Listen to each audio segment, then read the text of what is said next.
by Adi Shakti Films.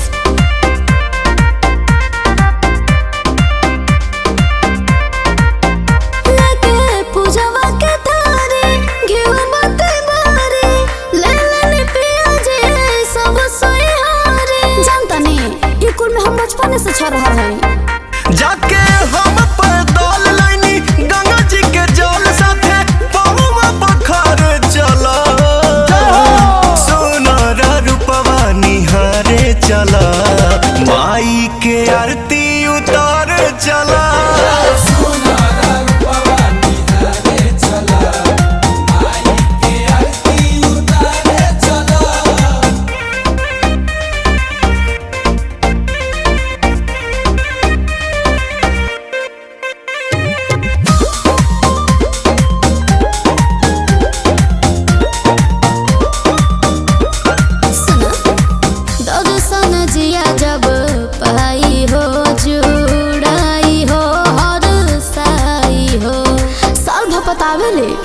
हो लाला की ताचू नरिया मयरिया के पसान लाइनी प्यारी हो लिहा चरण के धूल माई माफ करी है भूल सुतल भगिया समारे चला सुनारा रूपवा निहारे चला माई के आरती उतार चला।